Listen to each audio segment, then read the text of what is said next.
Word. Hello to everyone out there in the internet world. Oh wait, hold on. I don't know if they can hear me. Oh yeah, they can. It's another beautiful day in Montgomery, Alabama. I can tell you that. Also, we've got a new backdrop here at the home office, provided by R. Thomas, who is Nice. a Very nice. very gracious human being from the It bunker. reminds me a lot of the Auburn one that's in the interview room in Jordan Hare. All we need is Shelly here to put it up Hmm. and be her usual bright self, like happy, ebullient self. Yes. If I was Phil. Anyway, what's been going on, B Matt? Well, I enjoyed Game of Thrones. It was back. It had some nice cake that Vaughn Uh, made. I don't know if you saw that, I but did see it. That was really sweet, man. That very, was very good. yeah. Um, are we allowed to give spoilers, you think? Or just go for Um, it? yeah, I think it'd be fine. It's pre-show, and if look, man, Game of Thrones people were waiting 2 years True. to see that show last night. True. Well, I was excited to see John finally become a dragon rider. That was pretty big. That means he's full-fledged Targaryen, right? Yep. Yep, But there's already no doubt about that. no What doubt. I wish would have happened though is I wish Sam and I wish I would have got John and Daenerys in the room together and told him all this stuff instead of just telling John in the crypts right by himself. Well, it was the right guy to tell him, though, right? Yeah, yeah, Sam, definitely. Hmm. But I think it would have helped if Bran was there too and they explained everything to both of them. But we'll see. It's obviously going to cause. They're setting up the rest of the season. There's obviously a lot of conflicts they're going to have to resolve here. Set them up in the first one, and I guess John being a Targaryen, and he's going to have to conflict with Daenerys now, and they have to work that out. So that's just another one. Yeah, I was getting the chat set up. Make sure anybody who wanted to chat with us, you could do so if you guys want to, and you're on the YouTube page. You can chat, and I will keep a very close eye on that. Indeed, as soon as I find out where the pop out is. Oh, here it is. I'm still learning, guys. Work with me. And then I thought A Day went pretty well. You know, I would say so. Yeah, it was a nice I'm gonna day. save all my Finally. hot takes for the real show, but I was impressed with the quarterbacks. I have to admit, and the receivers. Well, yeah, that was the thing. I did a show today in Birmingham, and they were talking about, hell, the receivers look really good. I was like, well, I mean, the receivers are good. Like, that's the strongest part of the whole team, except for the defensive line. Yeah, So, but I'd heard they've been really inconsistent. But I think during the spring, but I think they've turned the corner or whatever. I will say this. Well, I'll say this for the show. I'll say it for the show. all right. I've got you listed in your box as volleyball dad, since Okay, that's what you've been doing sounds lately. perfect. And I Got a have. big match Wednesday night. They're undefeated so far. So, Who are they taking on? well, they're on the Black Pepper. I'm not sure which team they're taking on. Black Pepper. Black Pepper, yeah. I like it. Maybe the Orange Crush or the. I don't know. We'll see. Castle Black. Yeah, there you go. All right. I'm going to start taping here. We're going to get this show underway. I want to say ahead of time to anyone watching on the stream, we don't have any shout out. Well, Brian has one old shout out, and I don't have any new ones. So I do have one. I saved it for a couple weeks, so it's worth saving. anyone who has angst about that, you're just going to have to get over it. Time for the script.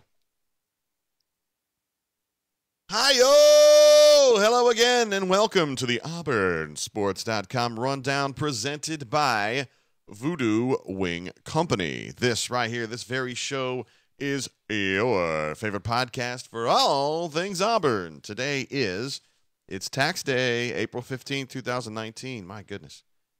This is going to be episode number 384 of this fine program, and I do want to mention the next football game is like a really, really long way away, so... It is. I don't even know, like what, 120 days or something like that? That sounds about right. Sound about right? We need to We're get a not good at countdown. math, so I'll take whatever you say. Oh, I am definitely not. Yeah, as I learned recently. I will get into that in the show. My name is Jay Tate. I am publisher of AuburnSports.com, and I'm joined as always by Mr. Brian Matthews, capital B, capital M, our ace team reporter, and a man who everyone from Westeros to all points outside Westeros knows is a tour of many things. What up, B Matt? Oh, that was a good show last night. It's great to have that back, Game of Thrones, and but we're going to talk more about A Day and just to jump right in, I really was impressed with the quarterbacks and receivers. Really good day for them, especially in the first half. Well, thanks for jumping in there, but we got to jump into a Voodoo. Oh, a mention right. of Voodoo first, Brian, because So we can jump right into that. Yeah, let's jump into that. Voodoo Wing Company. This show is presented by by them. The live stream and the podcast itself. We saw Michael at A-Day, and he was his cheery usual self because he's a badass. Voodoo Wing Company is a great place to eat there in Auburn on College Street. You can go there and you can get the chicken. You can get the traditional wings, the boneless wings, which we both enjoy heartily. Also the Sidewinder fries, the fried pickles, potato salad, and, of course, B-Matt loves finishing up with the nanner pudding. You know I do. Oh, you sure do. They also have key lime as a full-time element there on the dessert menu, and that's what me and Benny like. Comes in a little cup, and it is absolutely delicious. Voodoo Wing Company on College Street, 0.3 of a mile north of the interstate, just a little bit north of where the Supper Club once stood. Their website is voodoowingco.com. Brian Matthews, A-Day. Yes. You said the quarterbacks were surprisingly good, I think, passing. The Yes. receivers were good. Let's go through that. Expound upon that a little bit more, sir. Well, for me, it starts with who I thought was the best player in the game. That's Joey Gatewood. He threw a really good ball, a really good deep ball. And to me, he showed me the things he has to do to be successful in the kind of system he would run, which is sort of like what Auburn run in 2010. We did not get to see what he can do running the ball, but I can pretty much guarantee you if he's a starting quarterback, they're going to run a lot of powers and do a lot of the same things they did with Cam. And I know he doesn't like those comparisons, but that's exactly the type of offense I think Auburn would run. Maybe a little bit more open, maybe more 3 wide receiver sets than the fullback and, tailback. They ran more with Cam, if I remember correctly. Yeah, they had who was the fullback back then? Do you remember? No, not right off. I mean, Spencer Nye was doing some fullback, some attached tight end stuff. But I was just impressed with him. He showed a lot of poise. Threw a really nice ball. Looked like his fundamentals were a lot cleaner. He wasn't. He didn't look all herky jerky back there. And I think Bo Nix probably throws the ball a little bit better than Joey. But if it's that close and Joey can do so much more running the ball, which opens up other things in the running game and the passing game, it's a no-brainer to me. That's true, and he's got a year ahead of Nix. Right. I mean, this is his second full spring, so he's definitely in there. Gatewood, I talked about this on the Bunker. I wrote a column about it. He really surprised me because the knock on him was always that his accuracy sucked, and he clearly has some accuracy. Now, some people want to say, it's an A-Day game, man. It's practice. We talk about practice, man. We're not even talking about the game, the actual game when it matters. It's true. But just to see him complete that many passes against air that are right on the money, you got to think, hey, he's getting better. Yeah, and I saw him miss a couple, and I don't think he's going to be a 70% completion percentage guy, especially as a redshirt freshman starting for the first time, if that's what happens. Yeah. But if he can be pretty good, make some plays in the passing game and do what he can do in the running game, this offense can be a really, really good offense. And the other thing I want to address is the people who say, oh, Gus has forgotten how to run all this stuff about Gus and his offense. Okay, we really haven't seen Gus's offense since 2014, right? Oh, no, you're not going to do this, are you? I am. He didn't have a quarterback in 2015-16, so he couldn't run anything. And of course, they didn't have a dual-threat quarterback, so it really wasn't the offense that we came to know. Oh, no. And he's been playing these games since then of having an offensive coordinator and running half that system and half his, and it's just been a mess. Well, now he's back to doing what he does best, and he does do that really well, and that's running the offense and calling plays.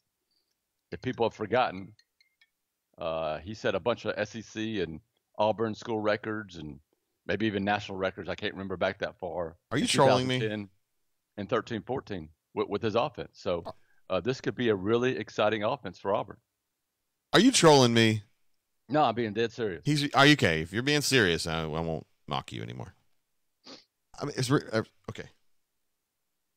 I'm just getting myself back together. Okay. I mean, I was just like, Brian, are you messing with me? Because usually you'll text me and be like, no, I think Gus is back in the element he needs to be in. And that's as a play caller and as an offensive coordinator. That's what he does. That's what he does best. What about now, Dillingham? Auburn still lacks talent in some areas and experience in some areas. And I'm not saying they're going to be as good as the 2010 or 13 team, but I think this is going to be the best offense he's had since 2014. Wow. That's strong words there, B-Man. I do understand what you're saying about Joey, though, as far as his passing doesn't have to be exquisite. It just needs to be good enough. And that was what it was for Nick Marshall, because Nick Marshall was such a talented runner. I don't think Joey's the same kind of runner that Nick was. I think Joey, like you mentioned, is more of a Cam Newton, more of a bowl you over type runner. But the threshold is just be as good as Nick was as a passer. Let's say 55%. Yeah. Keep the interceptions down, and I think they can live with that. Oh, absolutely. And Nick Marshall, even in 2013, made some big passes. He did. He made that big play against Mississippi State. Made the terrific pass. I know it was a short pass, but it's still a nice pass in the Iron Bowl to tie things up and to get to that kick six in the first place. So, and there's some other ones. Oh boy. How Gatewood's going to be as a leader of the team, and all those intangibles. We don't know that yet, but physically, I think there's reason to be excited about him. I lost you a little bit during that rant. Uh-oh. It was during the tail end of it, though. I may be able to fix it. You want to just back up 30 seconds? Just talk about Joey again, about how all he has to do is just be as good as Nick, and that Nick made some big throws that year. Yeah, I mean, if you remember, Nick Marshall made some really, really big throws against Mississippi State. He had that nice throw, that touchdown pass against Alabama, the Iron Bowl, to set up the kick six. And I think those are things that Joey can do. Physically, I think he's in really good shape. What we still need to answer is how is he going to handle the pressure? What type of leader is he going to be? All those intangibles that you have to have as a quarterback. Yeah. We still don't know and won't know until that opener against Oregon. True statement there. I do want to mention that Bo Nix looked pretty good the other day. He had a few where he checked down to his second and third reads, a few of those throws, which I was very surprised he was able to do at his age. That's usually something they need to be around for a year, maybe two, to really pick that up. So I thought he was really smart with the way that he considered his options and made a few throws in that game. I know he had one into the end zone where it was kind of a free play. He was rolling out to his right, and he hit Seth, who was the backside receiver in that formation. Really nice pass, right on the money. It was the right read, and I don't think a lot of guys his age would have even seen that. I agree. Bo Nix looked good, too. I mean, I could certainly make the case that he should be the starter. He looks like a future star at that position to me. He's got a really quick release and moves really well in the pocket. Good touch, good arm. Threw some nice deep balls. So, yeah, I was impressed with him, too. The only reason I would pick Gatewood now, the only reason I switched from team Bo Nix to team Joey Gatewood is just because Joey showed me enough in passing that I know that his running ability is going to mean so much more for the offense. That's the only reason. That's the thing, and a lot of his value is rooted in his ability to run the football, which I have not seen myself, not since high school. Right. So we are making some assumptions. Yeah, we are, and I don't like doing that because typically when that happens, I miss stuff, Yeah, that's true. We could be way off base. The other thing I think we should consider is, and I know people are going to hate this, but I think there's a possibility that both could play. I think so too. They could have packages for both. You bring in Bo with a 4-wide set. You run that quick 2-minute offense. Once or twice a game.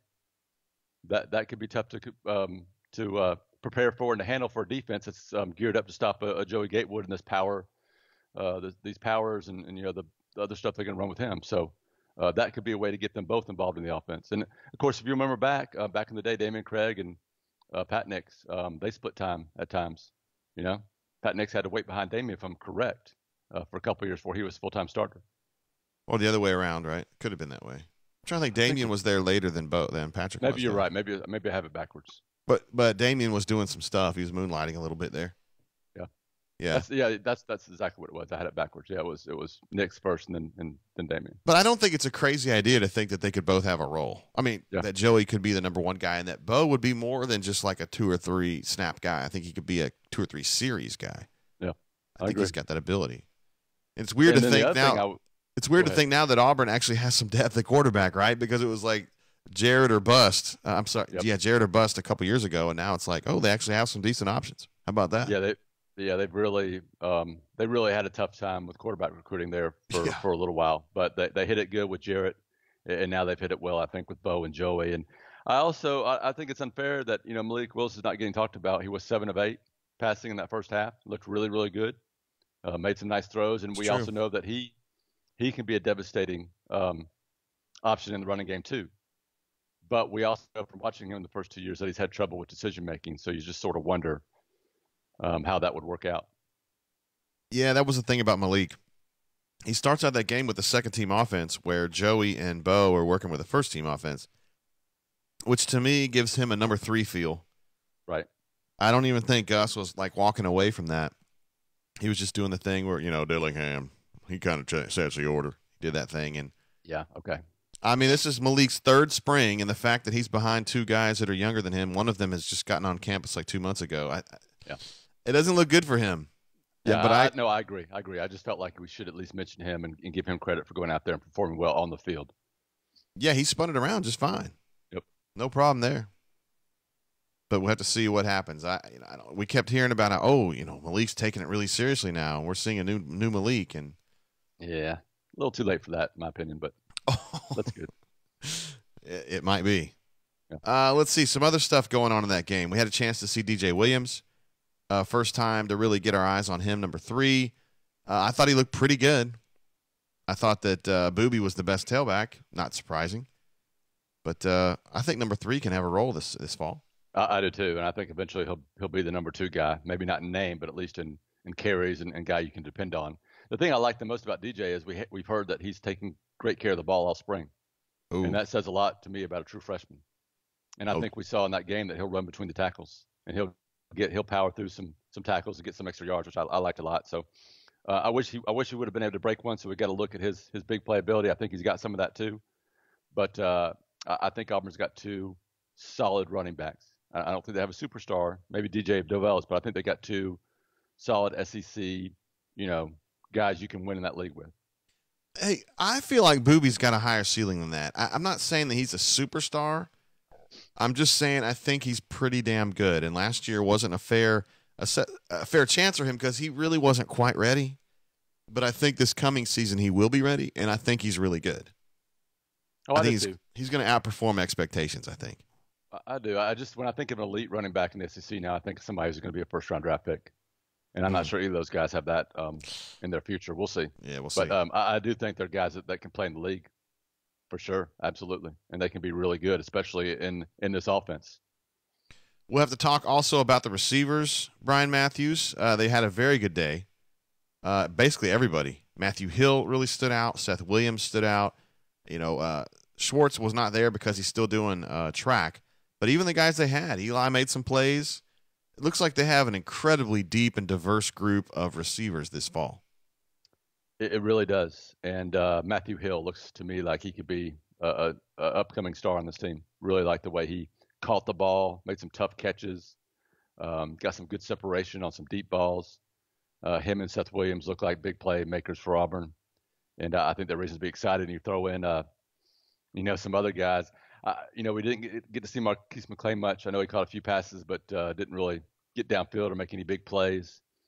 Sal Cannella didn't do much, but I really think if Matthew Hill can keep working hard, it can be him and Seth Williams and then some other guys behind him. And, of course, Eli Stove, I should mention him too. Yeah, he was good. And Wee Willie got cleared, I think, the day after A-Day or on A-Day. Yeah. He wasn't able to perform in the A-Day game, but the thought is that Wee Willie will be fine this summer, and he'll be able to come into fall camp ready to go. And we know Wee Willie can help as a small inside slot guy. You add Eli to that, Matthew Hill to that, Seth to that, Schwartz to that. You've really got some studs. So there should be no shortage of guys for those quarterbacks to throw to. Yeah, I think there's a good chance they're going to try to bring in that Arkansas transfer. Yes, LaMichael Petway. So that would add another deep threat to the program. So I think that could be a position of strength for that offense. And really, I don't see a whole lot of holes in the offense if I look at it from a personnel standpoint. We'll see about the tight end and H-back position. I know J.J. Wilson was supposed to come in too from Arizona State, help boost that position. I think the offensive line, I don't have any question it's going to be better, but is it going to be 10% better, 25% better, 50% better? I don't know. But if it's just a little bit better than it was at the end of last year, it's still going to be a pretty solid offensive line. Yeah, I was asked about that on the radio this morning. It was like, hey, is this offensive line going to be good? And I was kind of like, I feel like they can be 1/2 click above SEC average to me. I think Prince Tega has some real ability, but Jack Driscoll's, solid player. And at center, I think they're solid. At the guards, Markel's solid. Mike Horton is solid. I don't know as though they have much star power there. It's just I agree with you. That's my thought. I mean, Prince Tega is an awesome prospect, but he still has some issues as far as actual in-game performance, and that's the reason why he's staying another year. There's still some questions that need to be answered. On the other side of the ball, it was kind of harder for me to tell really what was going on because it's kind of a scrimmage and you can't hit the quarterbacks. And I thought in some other situations they know what the offense is running, and it's just hard to really assess defense in situations like that. But I will say this: I thought the defensive line was good. I thought their lateral pursuit was really good. And I thought Owen Papo, Brian Matthews, was the guy that really stood out to me, number 10. He would just put his nose in there and absolutely knock people out. He might have some real special ability. I think the linebacker is probably the biggest surprise group of the spring as far as where they were concerned about where they are to where they are now. I think they see that now as a strength. I think KJ Britt, Chandler Wooten, Jacoby McClain, and Owen Papo were terrific during the spring. I think they've got maybe an extra step in them than the previous group had.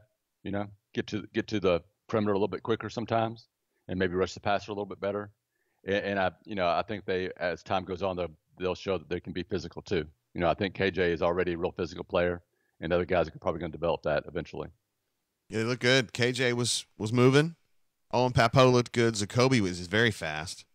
And then Wooten went down with a knee injury. We haven't gotten a word on severity of that injury, but that was one that I know Gus was a little concerned about after the A-Day game. And thinking about Wooten, this was his chance. I mean, he's going to be a junior this year. This is kind of his shot coming down the run. KJ said that he had talked to Wooten afterwards, and Wooten said it was going to be fine, and he would be back soon. So we'll see how accurate that was. He'll be back soon. We'll see how that goes. Defensive backs, about what you would expect. Denson was solid. 24 had some plays moving up, playing like a rough safety. That's kind of what he does. Daniel Thomas. I didn't notice Smoke as much. Sherwood had a nice game. Smoke's still out with his injury. That's why I didn't see him. Perfect reason. And let's see. We saw a lot of those cornerbacks, the younger guys. McCreary was playing early. Tutt, Devin Barrett was in there a lot. Yep. Puckett was playing some. I think, and I was talking to Ben about this on our way back from the Final Four, the recruiting and assessments on the defensive backfield have been so spot on that it doesn't look like anyone is a bust back there. I mean, nobody. You think Jamie and Sherwood, Auburn was one of the first teams on him, and he looks like a stud to me. Smoke, a lot of people wanted him, but they just went out and got him. Roger McCreary was kind of picked up off the trash heap, and he looks pretty good. Zion Puckett, I mean, it's still too early to tell on those guys, but, dude, and I'm not trying to get anything started here, but Greg Brown was the guy who, for the most part, was making these assessments, and he was the one that was going through with Kevin, looking at film and saying, okay, this kid's a stud, not so sure about this one, I'm going to pass on this guy. I don't care how many stars he has. Christian Tutt's another one. And Greg's gone now, and I think that's going to be a loss. It's not necessarily a loss on the recruiting trail, but it is a loss in the assessment game because recruiting is 2 steps. It's figuring out who you want to go get, and then you go get them. And I think sometimes we get so caught up in the guys that can actually close. And Auburn's got plenty of those guys. But you also got to be really good about who you want to go get. And we know it's almost like a folly at quarterback where they just keep going after dudes. Now, I'm saying present company excluded because Gatewood's good and Bo Nix is good. But there was a while there where Gus, I felt like he was going out trying to get dudes that didn't fit his system or didn't work out for him. So assessment is a really big part of recruiting, and it's part that we don't talk about as much. Just your thoughts about Greg Brown. Yeah, no, I agree. And please agree with me. Defensive staff has done a great job of not only just recruiting some top guys that have turned out well, like a Derek Brown, but finding some guys like Tyrone Truesdale, like Jacoby McClain, who was fairly highly recruited, but an undersized guy, like those DBs you mentioned. Jeremiah Denson was from even before that. That was a Will Muschamp, T-Rob evaluation there. But that whole group from 4 years on back to now has done a great job. Roger McCreary is a guy that I thought when he signed with Auburn was going to be a special player, and everything I've heard out of camp so far is he's going to be a special player for Auburn. Yeah, but they got him away from South Alabama, right? Exactly. They got him late after senior season. They did another evaluation on him, went after him again. So great job. I just wonder if they're going to miss Greg. I mean, Crime Dog's out there now, and he definitely will go get kids. I mean, I'm not saying that. I'm just saying I think Greg, we made fun of him on the bunker because he was so old, and he looks really old, whereas Kevin maybe doesn't, although they're about the same age. And I understand the optics of it, but that dude understood football players, but specifically defensive backs, and it's going to be tough to replicate that. All right, so defense good, offense good, 8A a success. It was sunny, it was nice. Nobody got seriously injured. If you're telling me that Wooten is fine, Yeah, we'll see. and the reason I didn't see smoke is because he wasn't out there. That makes perfect sense. It's also worth noting moments after the game, Auburn picked up a commitment from a new quarterback, Che Garrett, from Lake Wales, Florida. Those of you who have been covering Auburn for a while or have been watching Auburn for a while know that is where Ronnie Daniels is from, Lake Wales. Years ago. Beat that Georgia ass in what was it, 99? Oh, yeah. Over 200 yards that day. Him and Ben Laird, boy, they tore it up. Ben Laird, yes. Oh, yes. My man. Could not cover that dude, man. Could not. They kept putting him in single coverage. So stupid. Yeah, it was they just really kept burning him over and over again. Ben was so happy because he's from that way. He's from North Georgia, Hartwell, and his ability to go to Georgia and just wipe the floor with them made him very happy. So anyway, this young man Garrett, 3-star, he's 6'2", 205, definitely a dual threat kind of guy. More of a runner probably at this point in his career. B-Matt, but your thoughts about just the way he can, what he brings when he gets here in 2020. Watching his film, I'd say he's a pretty well-developed passer already. Okay. What I like about him, he's got a really quick, short motion in his passing, just a really quick release. And he throws a pretty accurate, nice little spin ball. I mean, he looks like a really good pickup for Auburn. I did not get all the way through his film to see how well he ran the ball. I'm sure that's in there somewhere. But it looks like a guy that could fit right into maybe the offense that Auburn should have been running the past, 4 or 5 years since 2014 that they got away from. So I think it's a good pickup. Now, what I was hearing was, I didn't watch the film. I rely on you for film, but that he's extremely fast in a straight line. Well, that's terrific. They felt like he could be a home run guy with the ball in his hands. I don't know about his shiftiness, but he's extremely fast and has tested very fast. So throw another shrimp on the bobby, so to speak. I think that's 7 commits now for the 2020 class. So moving right along. Speaking of moving right along, Bruce Pearl inks a new deal with the Auburn Tigers. I think I miscalculated the value of the contract the other day. And my daughter will mock me because she's already in calculus AB as a junior in high school, and that's way above wherever I was. 5-year deal he agreed to, just worth a little bit more than $20 million. What I understand is they have taken a lot of the bonuses out, and they've kind of augmented they kind of bumped the salary up to compensate. So it's this year, I think he's making 3.8 this year, and it goes up $125,000 a year each year. The buyout, I was surprised by B-Matt, is $8 million. So he basically can't leave Auburn before a year from June. And what I gained from this contract is he ain't leaving really anytime soon. I think this is where Pearl is deciding he's going to make his stand. He's posting the Pearl flag right here on the Plains, and he's just going to keep going. Your thoughts about this deal and what it means for Auburn basketball? It means everything for Auburn basketball. He has put Auburn basketball on the map like it's never been before. And the other thing is, this was Bruce Pearl's first Final Four too. So, he owes a lot to Auburn. Auburn's really supported him. They gave him a chance when not a lot of other schools would either. And he's got it going now with the players he's going to have coming back, plus the recruits he's got coming in, plus his ability now to go out and get better players because of what he's accomplished at Auburn. I just think this is just the start of what's going to be a really, really fun time covering Auburn basketball, and for Auburn fans just being basketball, get involved in basketball. I do want to give Alan Green credit on this for something that's very important, and I know Bruce would if he was sitting here with us right now. There was a time, it was early on in the last season, not the one that just ended, but the one before that, so Mustafa's last year here, where it was literally day to day that they thought they were going to get fired. I went to practice for a week straight thinking this was going to be the last practice they would be there, and I wanted to be there when it happened because that was when Bruce wasn't talking to the administrators, and the prevailing idea was that they were going to fire him. Alan Green comes in, and he's like, guys, simmer down. Let's just talk this out and try to figure out what we want to do here. Ever since Alan took about 2 weeks to talk to Bruce to get a feeling for what was going on, ever since then, it's been smooth sailing. Bruce eventually agreed to talk with everybody, with council and the president. Now he's got a new deal. The Final Four comes about. And the guy behind all of that, I think, is Alan Green, who wisely, in my opinion, saw what was going on, calmed everybody down, and let Bruce do what he does. Yeah. And boy, were there some stupid takes from some national media during that Final Four run. I mean, just some idiotic takes. Yeah. I mean, there were some really bad ones. I mean, look, I know that it's not good that Ira Bowman was caught up in this, scandal, but how in the heck is Bruce supposed to have any idea this is going on, right?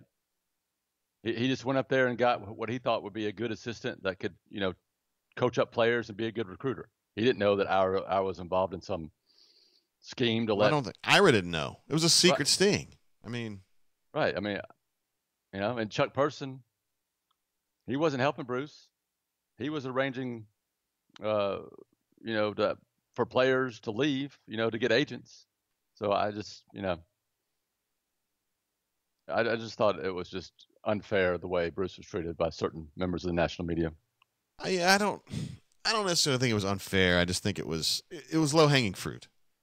And I think sometimes you get to the Final Four and you don't know these teams because, I mean, let's be real. We've been covering Auburn all year. Most of the national media there have not been covering all year, so they don't know. Right. They didn't know Auburn basketball existed. Well, yeah. They've always known Pearl because he's so accessible to national Right. people. But, yeah, they were going after the low-hanging fruit and kind of went through all the things that he'd done wrong, going all the way back to his time at Iowa, which is, I think he left Iowa in 90. I mean, come on, guys, seriously. But, I mean, I guess it's part of the story, and I think when they get to the next Final Four, that won't be an issue anymore. They're not going to go back again after they've already done it. But, hey, the thing about BP is he doesn't run from that stuff, right? The things that he screwed up early in his career, he'll acknowledge, and he'll talk to you about it. Yep. And he doesn't act like Saban and get all, indignant and angry about it. He'll just go with it. And I like that about BP. I always feel like I can ask him about anything. Now, I don't ask him about that shit because I don't care. It's not relevant to anything that's going on now that he set up Deion Thomas. I don't care. We've gone through this about already. Yeah, like you said, that's 25 years ago. I know, man. I was in high school. I mean, goodness gracious. Jeez. I don't know. I don't think it's unfair, though. I think it's just not relevant. That's all. Anyway, Alan Green, a lot of credit there, I think, on the Bruce thing. And, of course, Bruce and his staff. I do want to mention $500,000 boost to the salary pool for Bruce's staff, which means raises are coming for Stephen Pearl, for Wes. I don't know what they're going to do with Ira's position. Chad Pruitt's going to be staying, as best I can tell. Mike Burgomaster, who was helping a lot with strategy this year. I spoke with him recently. I think he's planning to stay as well. If they can keep this staff together, I thought it was a tremendous staff this year. I thought they did an awesome job. And as far as the team goes, let's think about this. You're going to lose Malik. You're going to lose Bryce for sure. You're probably going to lose Jared. Probably, but I wouldn't totally close the door, just like you had mentioned before. Not totally. I still think that there's a crack, maybe. If he gets a really bad review and they're like, dude, really? I mean, you're looking at Turkey at best. He might come back.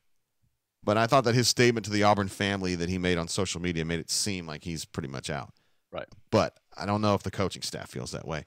And then Horace is obviously out for sure. So when they come back next year, I don't know. I mean, Isaac Okoro gets added. Isaac Okoro is kind of like a defensive three, kind of like Mustafa was, at least in reputation.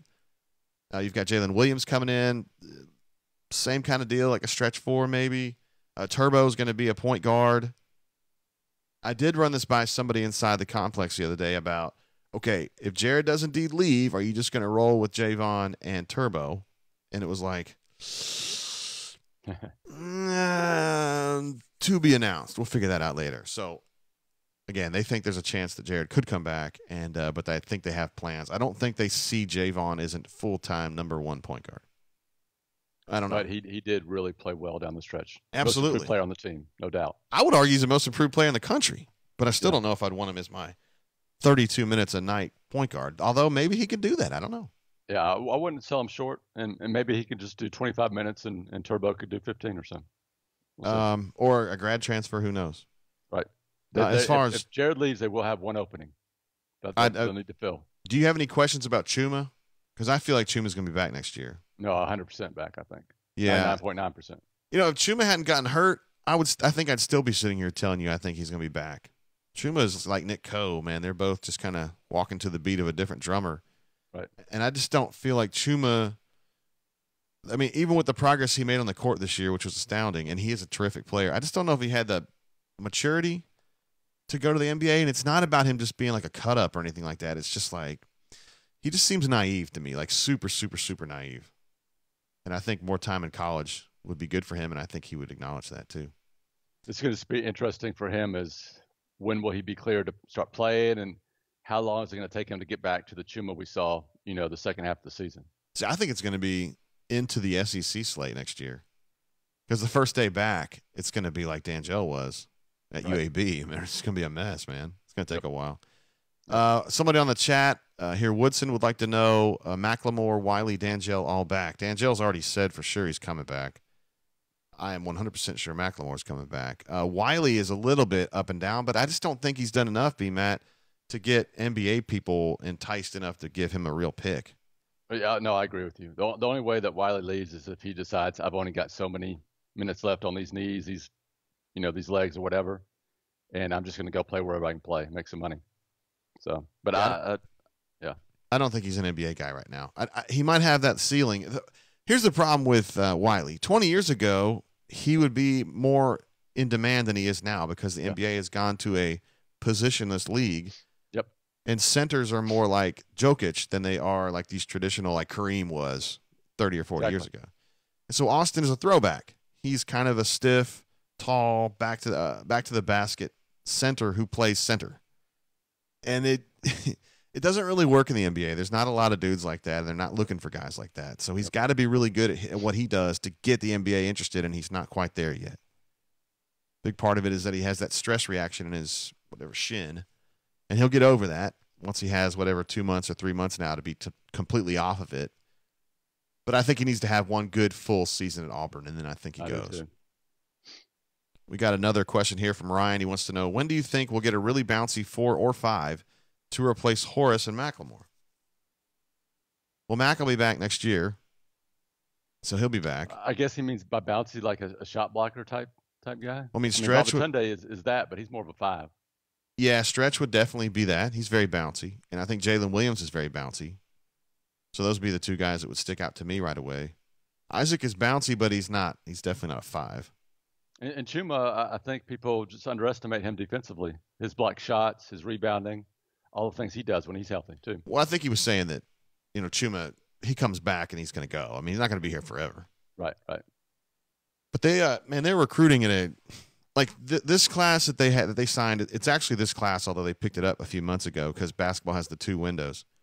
This class is the most elite class Auburn's ever signed. I mean, this is like I'm not sure it's Kentucky Duke level, but it's like one half step below that. I think Isaac Okoro, knowing what we know now, he would have been a UK Duke guy. Yep. They signed him, and I think they were a little surprised to actually get him when they did back in the early window, and he blew up since then. And I think now he's up into the Kentucky Duke range, but he's signed with Auburn, and he's going to come to Auburn. And I think he's going to be the best player talent-wise Auburn's ever had. And then 2020, I think they're recruiting better than they ever have. That class looks like it's going to be at the Kentucky Duke type level. It is very, very close to it. It absolutely is. Yeah. So there are people at Auburn who legitimately think that Sharif Cooper is going to come to Auburn, and he's probably going to be the number 1 player in the entire class. Now, we'll see what happens when Auburn basketball folks.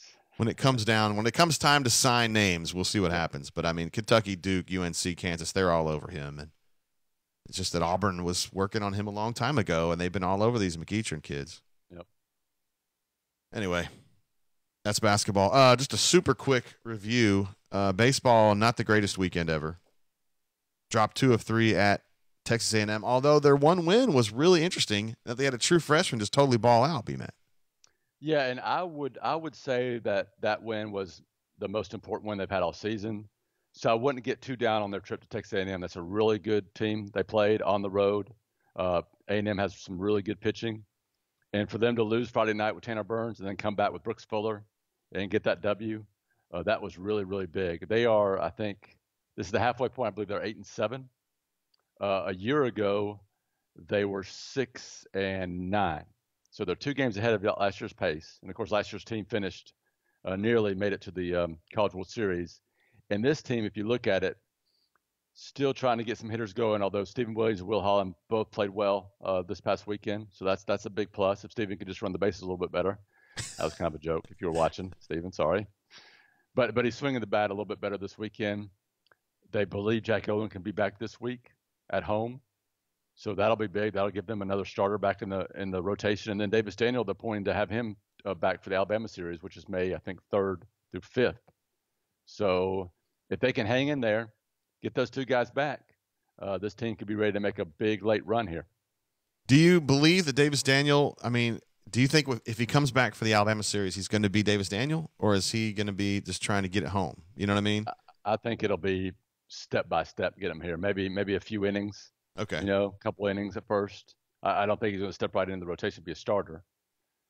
Maybe by the time postseason, maybe we'll see how he develops. But I think coming back, he's just going to be a guy who can bring some heat out of the pen.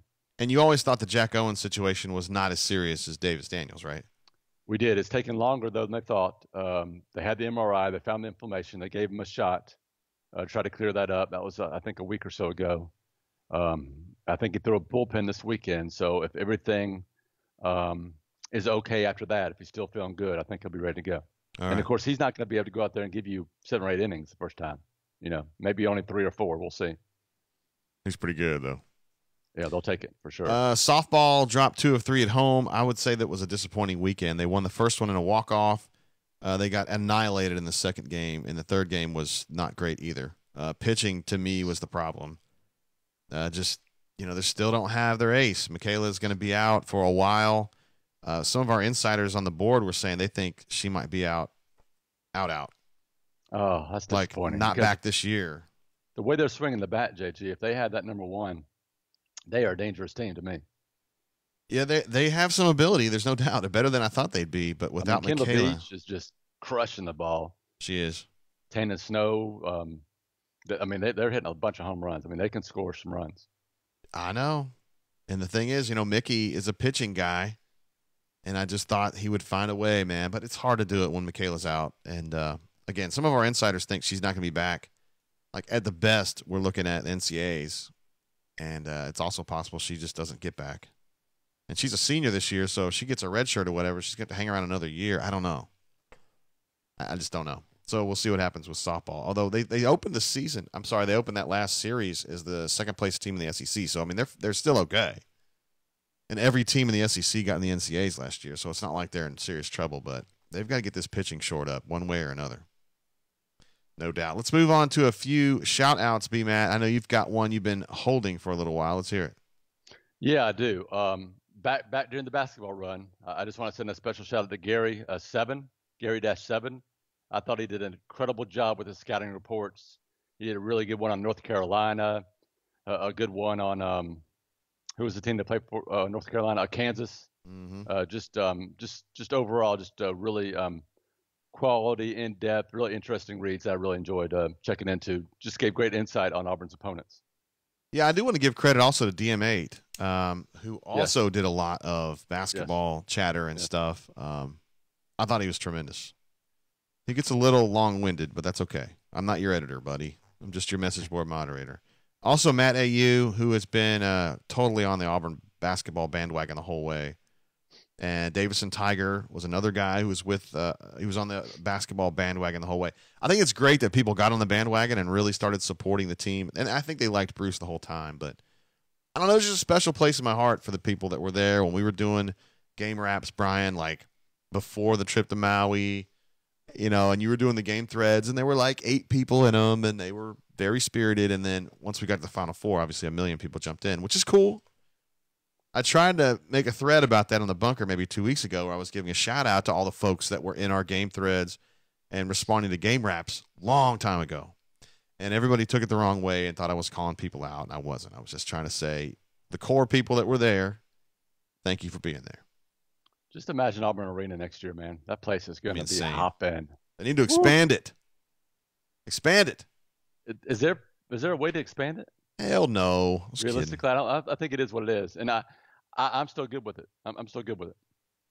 9,100, whatever it is, capacity wise, I'm good with that. Yeah, I like sitting in there too. Let it be a tough ticket, and let it be people packed in there and loud and crazy, and a great home atmosphere. Let's make sure and give Gus and Miss Christie good seats, though. Gus was really cheering his ass off when he was in there. when he wasn't with recruiting late in the season, when he was over there on the side behind the basket, he was getting pretty fired up. Well, there's no doubt about that. I like basketball. As far as a shout-out goes, I did have one. I wanted to give one to Fig Jam, who is someone that I am not particularly fond of on a personal level, but we've had some disagreements, I think it's fair to say, on the bunker, and I appreciate him being civil about it. I'll give him that. I do want to give him a shout-out for that. He disagrees with a lot of the things that I say and do, but he expresses his opinions in a very civil manner, and I think that's how it should be done. All right, B-Man, we're going to wrap it up there, buddy. Sounds great. I won't get into Tiger Woods, and I won't get into Game of Thrones because people just don't care. We know our Auburn sports, and we'll just leave it at that. How about that, huh? Sounds good. Although Daenerys did look pretty hot last night. And also Cersei. No, I don't want to get into that. All right, anyway, guys, we'll check you guys again at some point in the near future. It's kind of a weird time in the schedule now. We basically just got baseball and softball going. Also some football recruiting, so we'll be adding Jay Lee and Benny on here when needed. And we have one late question here, B-Matt, right before we close out from Doug. He wants to know, do you guys see the Memphis transfer producing next year, which is Jamal Johnson from Memphis, who sat out last year. He's Buck Johnson's kid. Yes, I think he's going to contribute next year. I think he's kind of a Samir Dowdy type player, not necessarily an above-the-rim guy, longer guy, can shoot a little bit, can defend a little bit, won't blow you away with his athleticism. Probably I'm with you on that, yeah. 7th or 8th guy. Yep. But a good kid and somebody you don't have to worry about. He's not going to get you into any trouble. Good rotational player. Fit right in. That's what I think he is. Good rotational player. Well said, B-Man. All right, until we see you guys again. Oh, I do want to give a shout-out. Hold on, before we go. Shout-out to Voodoo Wing Company for their support of what we do here at auburnsports.com and specifically the show. Our friends at Lynch Toyota, if you're looking for a new or used Toyota, there's nowhere on the planet I would rather go. GM Paul Brockwell is the man. Kenny on the sales floor is the man. Phil, Kevin, those guys that work in the office, top quality folks. You definitely want to check them out at Lynch Toyota of Auburn. And, of course, our awesome subscribers who number in the many thousands. Thank you very much for your support of what we do here at auburnsports.com. We could not do this without you. We couldn't have gone on the trip to the Final Four to cover it without your support and all the things we do here at auburnsports.com. Go on our football trips, et cetera, et cetera. Thank you very much. God bless all of you guys. If you're not a member, you need to become a member. You can do that by checking out the front of the site for an average of about $8.25 a month. Till we see you guys again next time, keep your feet on the ground and keep reaching for the stars. Oh, yeah. How about that, B-Matt? 44 minutes, brother. Woo, that was long. I lost you They're there. going to be mad that I'm back on the Gus bus. Yeah, I was almost mad myself. I dropped you once, but we never had any problems after that. So okay, good. Oh, there's no doubt. It's pretty big. Me and Christy got a new internet connection. Well, I guess we'll wrap it up there, bro. I'm going to go watch Game of Thrones again and see if there's anything I missed. I'm going to rewatch it. I always rewatch them. So, hey, we've got a late question here. Oh, actually, it's not a question. It's a statement from, I want to redact her last name, but her first name's Yvonne. And she said, great show. Wow. I think you have a fan, Brian. Yeah, cool. Yeah. I hope she likes the volleyball. I'm a fan of Yvonne myself. So. Oh, I understand. She's a maker of cakes. She was under the weather all weekend, and she's in there making this delicious cake, fixing us, meals and doing all this work around the house. And when I'm sick, I'm usually lying in bed, oh, I can't do anything. Bring me some water and crackers, So, yeah, I know. To her. I think you're pretty tough, though. But yeah, Yvonne's pretty tough, too. She's a maker of cakes. Yes. Breaker of chains, raiser of children, and maker of cakes. Mother of 3 dragons, yep. Hey, now. All right, we'll wrap it up, B-Matt. You be good out there, bro. All right, peace out, bud. See ya.